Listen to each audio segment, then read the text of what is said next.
বান্ধবী ময়না, তোদের বাসায় আর্সেনাতে কেমন জানি তোদের বাসাটা অনেক সুগন্ধ একটা সেন্ট করতেছে। এটা রহস্য কী রে বান্ধবী? একটু বলবি এটার রহস্য কী? ও আচ্ছা, তুই ভাবতেছিস এটা অনেক বড় একটা সুগন্ধ, তাই না? সেই না? হ্যাঁ, এটা কোনো রহস্য নেই। এটা শুধু আমার চাল খাওয়ার ক্যালমা। ময়না বান্ধবী, এটা তুই কি বলতেছিস? চাল খাওয়ার ক্যালমা মানে? মানে চাল খেলে কি হয়, কি হচ্ছে একটু বুঝিয়ে বল না। শোন, তোকে আমি বুঝিয়ে বলতেছি। প্রতিদিনই তুই চাল খাবি। চাল খেলে দেখা যাচ্ছে সুন্দর সুন্দর পাদ হবে। সে পাদে রুমটা সুগন্ধ ছড়িয়ে যায়। এটা কোনো ক্যালমা না, বুঝতে পারছিস? তুই চাল খাবি আর পাদবি।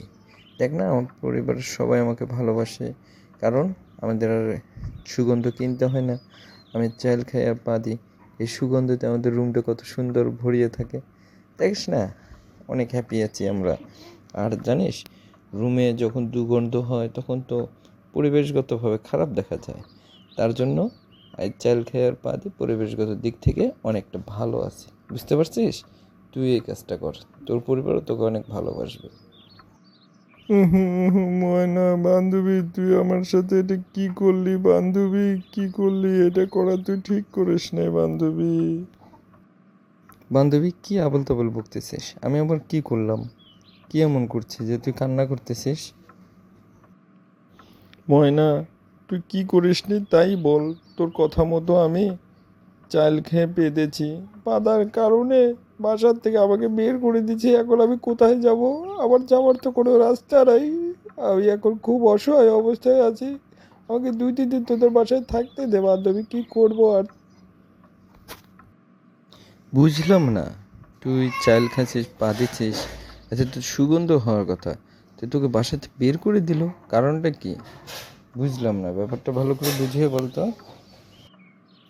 বান্ধবী, তোর কথা মতো আমি বাসায় গিয়ে চাল খাই আর পাঁধে, আর আমার পাঁধের এত দুর্গন্ধ যে আমার বাসার সবাই আমাকে বের করে দিছে।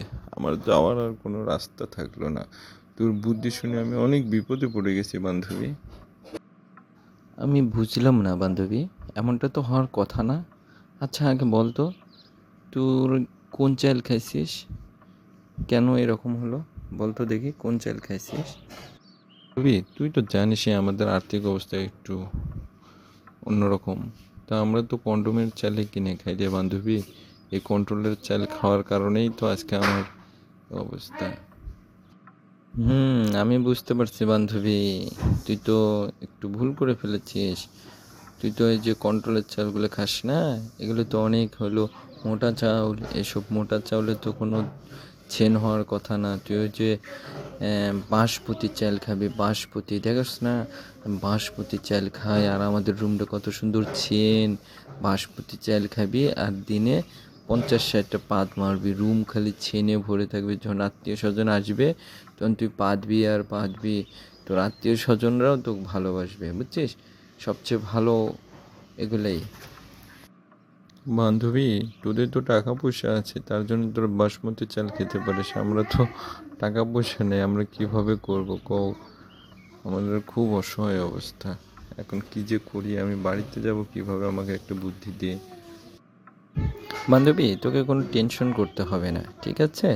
আমি তোকে এই ধর 150 টাকা দিচ্ছি, এই টাকা দিয়ে তুই 1 কেজি বাসমতি চাল কিনবি আর খাবি। আর সবচেয়ে বড় মজার বিষয় হচ্ছে কি, তুই আজকে বাসমতি চাল নিয়ে যেয়ে খেতে খেতে যাবি, যাওয়ার পরে তুই বাসায় খাবি আর পাতবি, দেখবি পরিবারের সবাই তোকে ভালোবাসবে, বুঝতে পারছিস?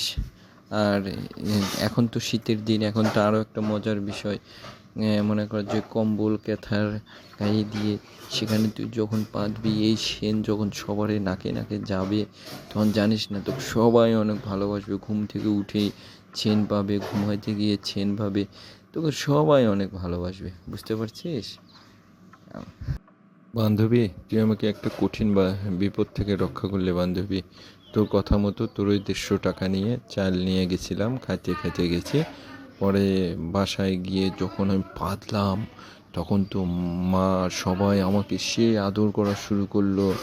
আর আমি সেই খুশি, আর তোর কথা মতো ওই কম্বলের নিচে পাতলাম, ঘুমানোর আগে তারা ছেন পায়, আবার ঘুম থেকে উঠে তারা ছেন পায়। এর জন্য না আমাকে এখন অনেক আদর করে, সবাই অনেক আদর করে, জানিস না, সবাই খুব ভালোবাসে। আমি হলাম সেই ময়না, যে ময়নার বুদ্ধি শুনে লাখো লাখো পরিবার এখন মনে করে যে সুগন্ধ উপভোগ করে। তাই আমার কথা সবাই শুনবেন। আর আপনারা দেশের চাউল খেয়ে কিন্তু পাতবেন না, তাইলে আমি কিন্তু দায়ভার নেব না। আপনারা বাসমতি চাউল খাবেন এবং বাসমতি চাউল খেয়ে পাতবেন, পরিবারের সবাই আপনাকে ভালোবাসবে। আমি হচ্ছে আপনাদের প্রাণপ্রিয় বান্ধবী ময়না। আমার জন্য দোয়া করবেন, আমার চ্যানেলটা লাইক এবং সাবস্ক্রাইব করবেন। থ্যাংক ইউ, সবাই ভালো থাকবেন।